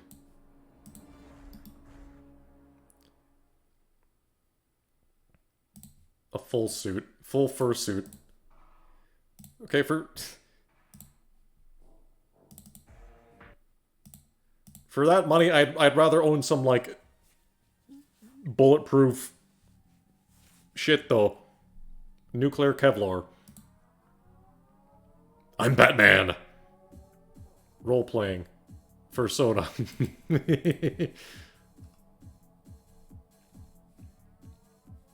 Persona! Yeah, they're animal characters created by furry fans on its personas are used for role-playing in moods. Multi-user dungeon. On internet forums or electronic mailing lists. This shit's vintage.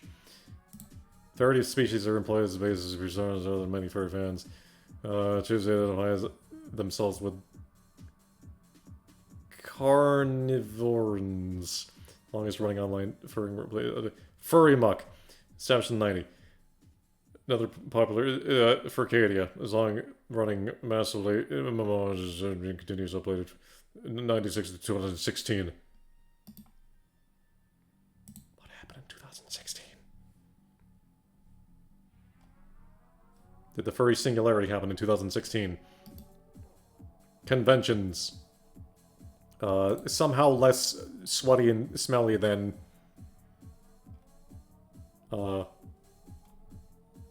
insert other convention here.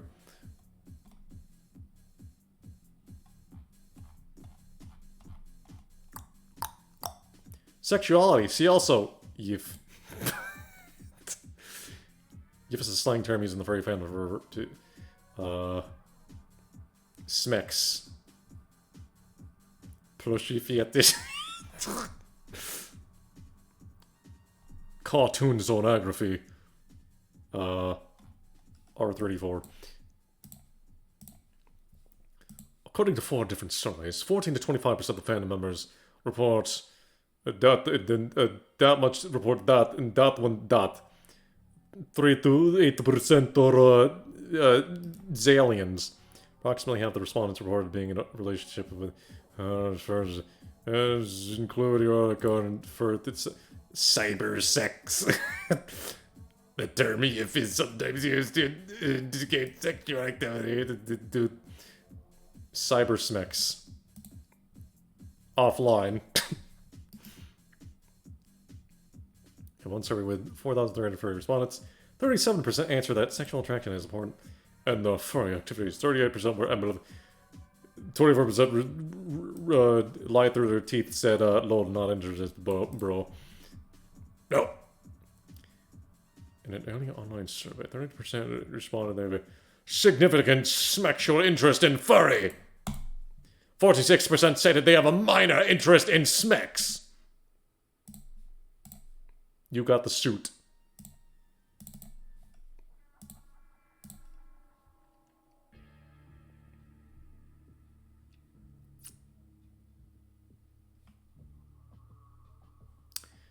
Plus show nope.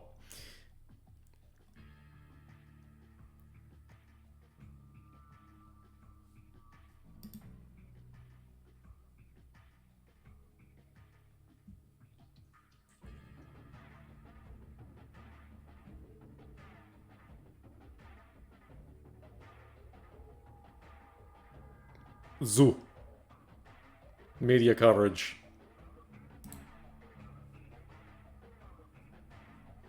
1,000 Ways to Die. Gift to Death.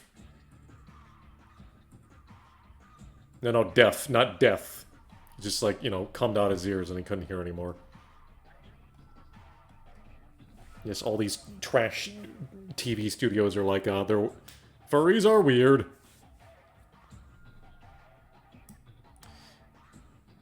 Yes, we are. You don't have to be a hack fraud about it, though. Okay, hard did drive, which is what my brother calls hard disk drives. Hard did drive. I'm gonna spell it out for you. Why is the text function depreciated? Texto. Hard did drive.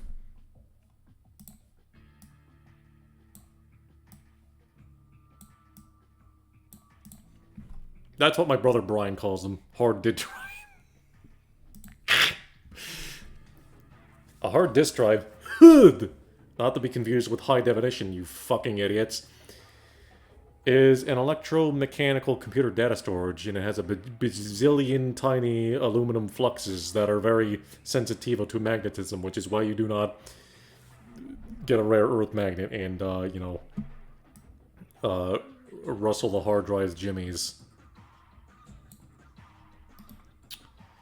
Magnetic storage with one or more rigid, rapidly rotating platters coated with magnetic material. Fluxes. The platters are paired with magnetic heads, usually arranged very fragilely on a moving actuator arm, which read and write data to the platter surfaces. Data is accessed in a random access manner, meaning that individual blocks of data can be stored and retrieved in any order. Hard disk drives are a type of non-volatile storage and will not shit themselves, unlike a lot of other data mediums not being powered on for like a decade plus. Oh, I need to go to MD. Hold on. M disk.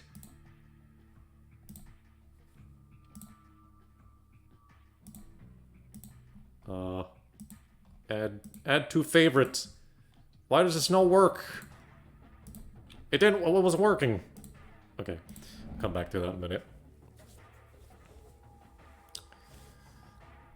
Retaining stored data when powered off. Modern HDDs are typically in the form of small rectangular box, possibly in disk enclosure for portability. Modern disks do not have removable media. In contrast to the drift drives common in the 60s and 70s, IBM introduced the first disk drive, the 350, for the 305 Ramak in 56. Yes, 1 whole megabyte. And disks were, that'll be $1,600, asshole. Disks were the dominant secondary storage device for general-purpose computers. Don't copy that floppy. Beginning in the early 1960s, HDDs maintained the position into the modern era of servers and personal computers.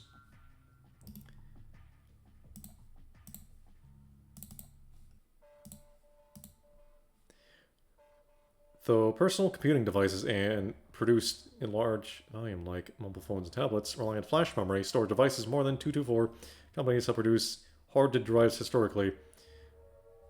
Though after extensive industry consolidation, most units are manufactured by Seagate, Toshiba, and Western Digital.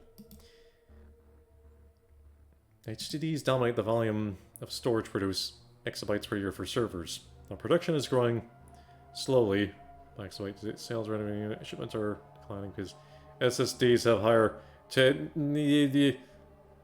somewhat better reliability, but yeah, hard drives are better for mass storage / shelf life.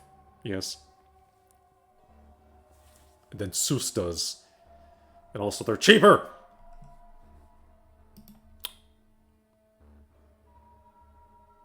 Susta. We need to bring back phone jacker, Duvda. And he can pronounce all the new stupid acronyms, SSD will be Susta. And BD, Blu-ray disc will be the BUD. Duvda. And OLED will be lead.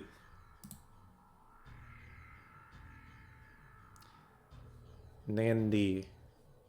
Blah, blah, blah, blah, blah. Primary characteristics of an HD are its capacity and performance. Not so much performance anymore. Capacity and shelf life, yes.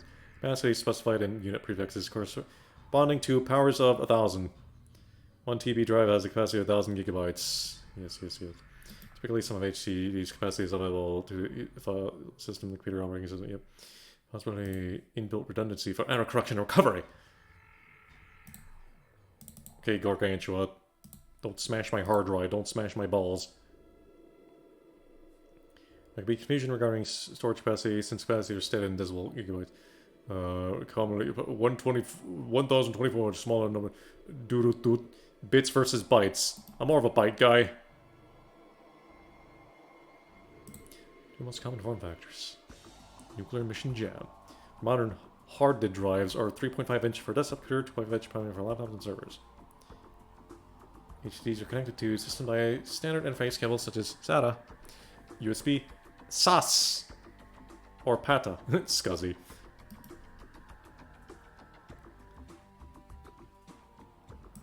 '50s and '60s. First production IBM hard disk drive, the 50 state storage, shipped in '57 as a component of the IBM 305 ROMAC system. It was approximately the size of 2 large refrigerators and stored 5 million 6-bit characters, 3.7 megabytes. Holy shit. Absolute units. On a stack of 52 disks, 100 surfaces used. The 350 had a single arm with 2 read-write heads. One facing up and down, one facing up, the other down. They moved both horizontally between a pair of adjacent platters and vertically from one pair of platters to a second set. Alright, so the IBM 350 were the so-and-so. In 61, IBM announced, and in 1962 shipped the IBM 1301 disk storage unit, which superseded the IBM 350 and similar drives. 25 platters, each about 1 inch, 3.2 millimeters thick, and 24 inches in diameter.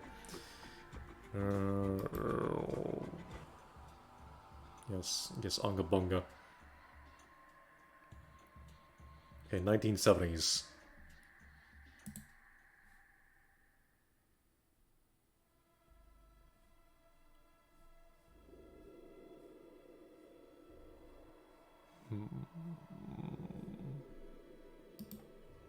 Skeep! By 1996, 10 megabyte was the most commonly used hard disk size. New corporate computers, 20 megabyte standard size, but the company supported the standard about all the cheapest computers. Also, in the early 1980s, were sold to PC end users on an external add-on subsystem.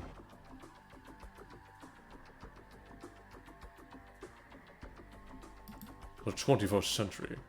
HDD improvements have been driven by increasing areal density. Listen to the table above. Applications expanded to the 2000s from the mainframe computers of the late 1950s. The most mass storage applications, including computers and consumer applications such as storage of entertainment content.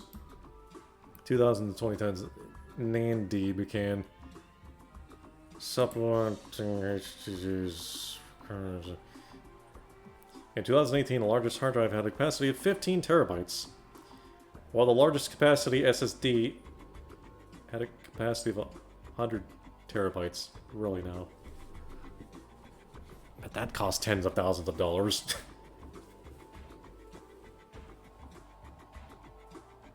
I mean, like a good, like, friggin' 8 terabyte one can cost, like, several $100.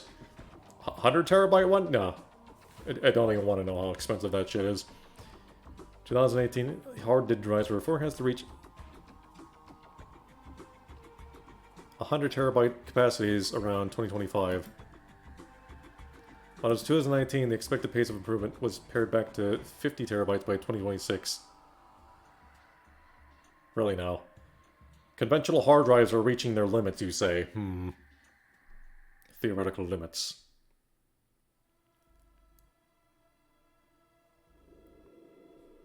Moore's Law is semi-dead.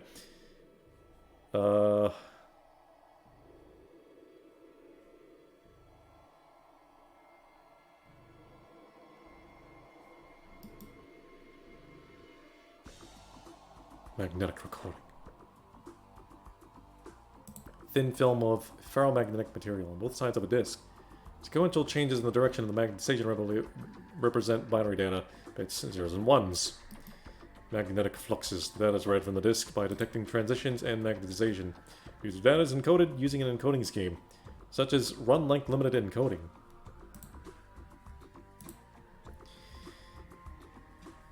Which determines how the data is represented by the magnetic transitions. Typical HDD design consists of a spindle that holds circular discs called bladders, which hold the recorded data. Bladders are made from a non-magnetic material, usually aluminum alloy. Glass or ceramic. Interesting. They're coated with a shallow layer of magnetic material, typically 10 to 20 nanometers in depth. Very tiny. Another layer of carbon for protection. For reference, a standard piece of copy paper is 0.07 to 0.18 millimeters thick, or 70,000 to 180,000 nanometers thick. Well. Plotters and contemporary HDDs are spun at speeds varying from 4,200 RPM in energy-efficient portable devices to 15,000 RPM for high-performance servers. You know, it sounds like this. Then it just like explodes.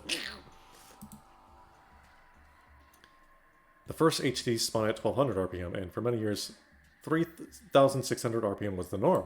As of November 2019, plotters and most consumer grades HD spin at 5400 or 7200 RPM. Information is written to and read from plotter as it rotates past devices called read and write heads that are positioned to operate very close. Okay, new track. Celebration.wav. .mp3. .medi. Precision operate very close to the magnetic surface with their flying height, often in the range of tens of nanometers. The read and write head is used to detect and modify the magnetization of the material passing immediately under it. Stepper motor. Voice coil. Zone bit recording. Super paramagnetic limit.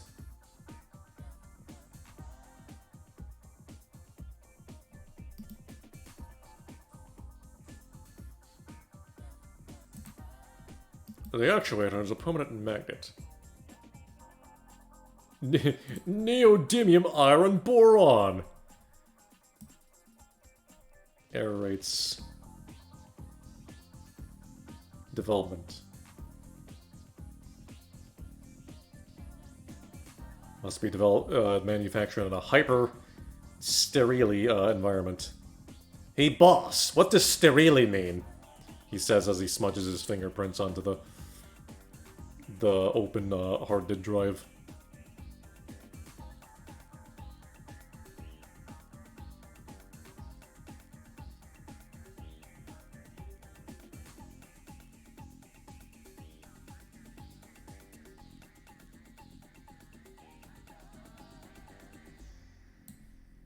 Okay, M-disk.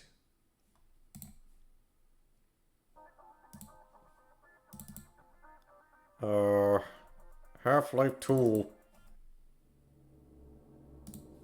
No. Sure. M-disk. Millennial disk. By the way, this shit will eventually be surpassed. There's like, you know, writing to like glass platters. I wonder when that will be commercially available. And, you know, not cost over $9,000. Not those, like, crystal discs that GOG used. Yeah, that shit. M-disk. Millennial disk is a write-once optical disc technology. Well, of course it's write-once! Remember rewritable DVDs? Yeah, that totally wasn't an unreliable piece of shit. An extremely high error rate. At least in my onion. Millennial disk is write-once optical disc technology introduced in 2009. Wow, it's that old. That was newer than that. By Miacha Bibbidi Bobbidi Inc. Available as DVD and Blu-ray discs. I have some I made me some Immortal operating system disks, Windows 7 and the 10, and I think XP. Kind of regret doing that. XP1. XP doesn't work so well on modern hardware. Gotta emulate that shit. Overview. MDisks. Sorry. MDisks design is intended to provide archival media longevity. MDisk claims that properly stored MDisk the recordings will last up to 1,000 years.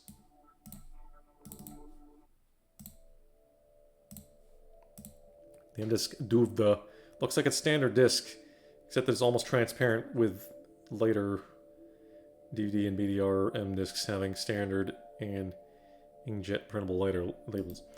The patents protecting the MDisk technology assert that the data ladder is a glassy carbon material. I thought it was something closer to rock. Substantially inert to oxidization, and has a melting point of 200 to 1000 degrees Celsius, or 392 to 180 through 32 Fahrenheit. 1832 Fahrenheit. MDisks are readable by most regular DVD players made after 2005, and Blu-ray, BDXL drives, and writable by most made after 2011. Available recording capacities conform to standard DVD Blu-ray size 4.7 gig, DVD 25 gig, gigabit. No, 23.3 gigabyte. Byte! BDR and 50 gigabit, aka, you know, NVDXL, dual layer, do not trust. Dual layer, do not trust, donut trust. History. MDisk developer Millenniacha Inc. was co-founded by Brigham Young University professors Barry Lunt, Matthew Linfoot, CEO Henry O'Connell, and CTO Doug Henson. The company was incorporated on May 13, 2009 in American Fork, Utah. Lenny Iacha Inc. Wait, they went bankrupt? Whoa!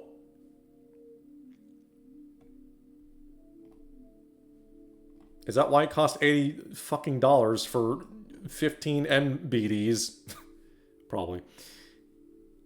I don't know. Verbatim's kind of shit. In my onion, at least. I don't know. They have a higher fuck-up rate than you think in my onion. It should...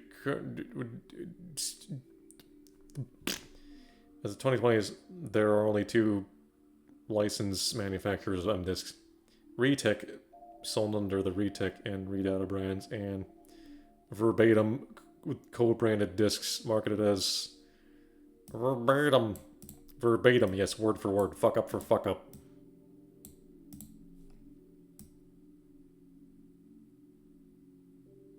No offense, Verbatim. Maybe it's my garbage fucking optical drives I'm using, because, you know, nobody makes good optical drives anymore. But I've had a lot of fuck-ups with your discs in recent years. Especially with the dual layers. Those fuckers never work.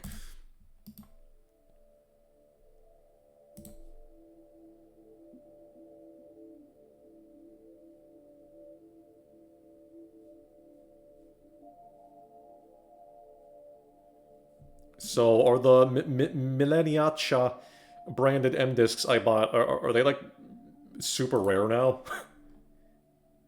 Like I said, they were $80 for 15 NBDs, you know, like a couple years ago, so, yeah, expensive.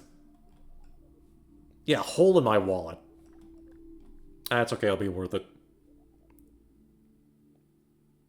Glass carbon layers, in theory, if preserved correctly in an environment like a salt mine, could store the data for over 10,000 years, over 9,000, before going outside of reasonable.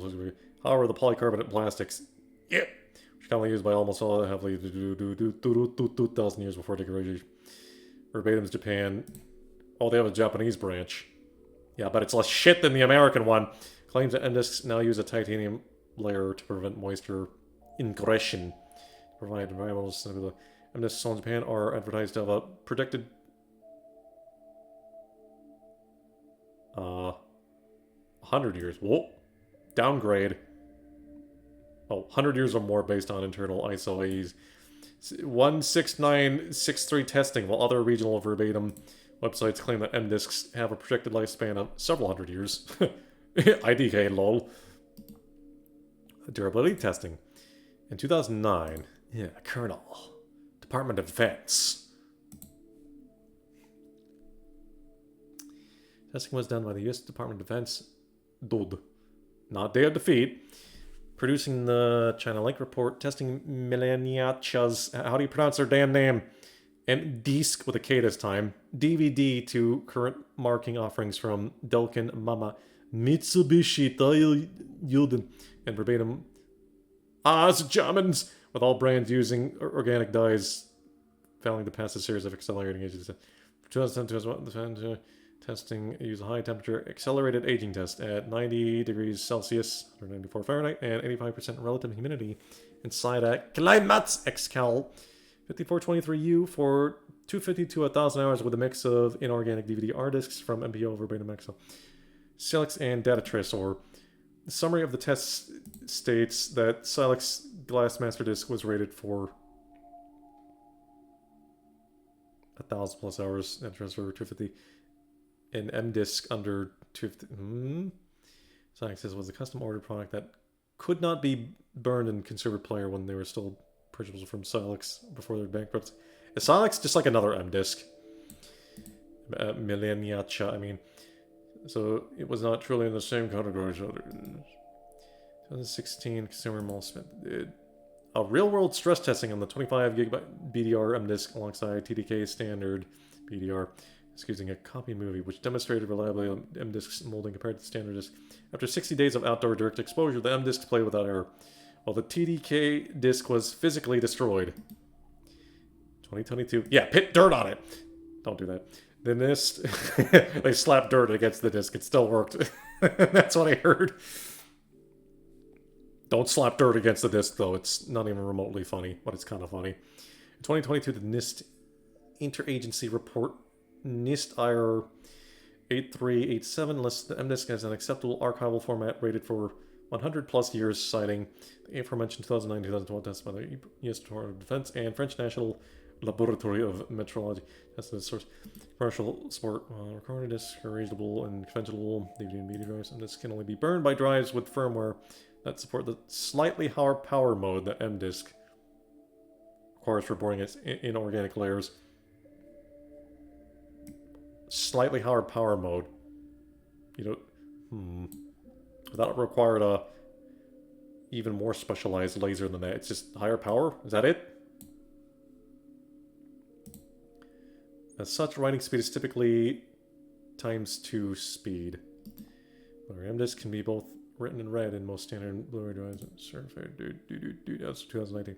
Typically, M-Disc cost 1.5 to 3 times the price of standard Blu-ray discs. With DVD M-Discs now having sparse availability. I have a new spindle of DVD M-Discs myself. Lol, they're becoming more increasingly rare, I think.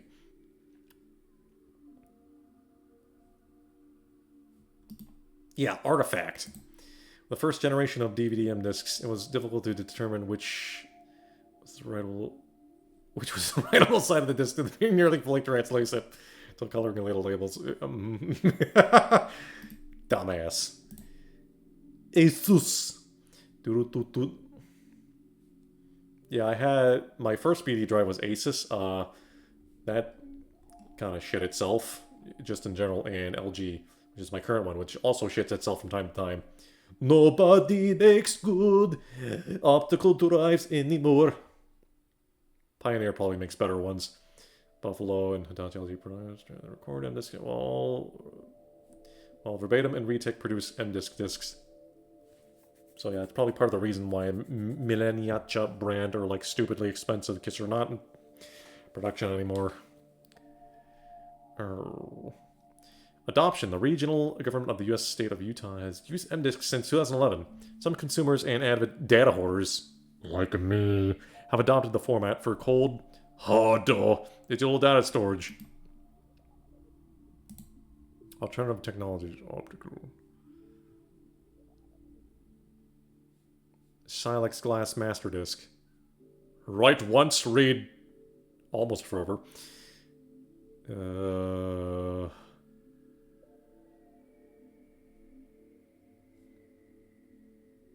Glass.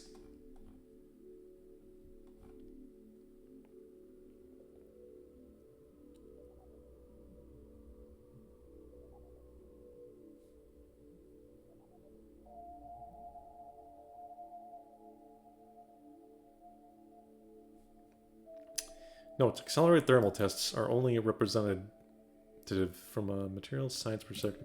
This data is mostly used for manufacturing development. These discs would never pass to 50 degrees Celsius in real-world situations, as even basic burial archival depths want to keep them in the over 20 Celsius range. Or at 20... Ideal storage condition, e.g. 15 Celsius and 10 R humidity. Controlled storage condition, 25 Celsius and 50% RH. Using the Eyring model, uncontrolled storage condition, e.g. 30 Celsius and 80% RH. Using the Arrhenius model. Hieronymus Lex. Okay, and now at this point I would be like, lol chat, give me a Wikipedia article suggestion, but nobody appears to be here, so I guess Russell's just gonna get really, really angry now.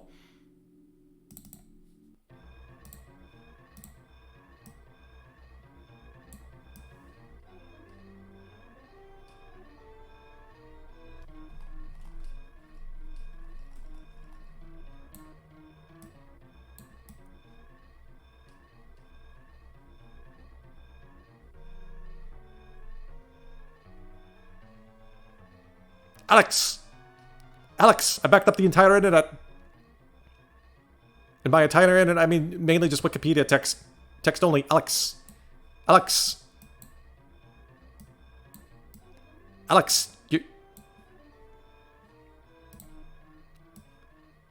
Alyx, you're gonna need a hard disk drive.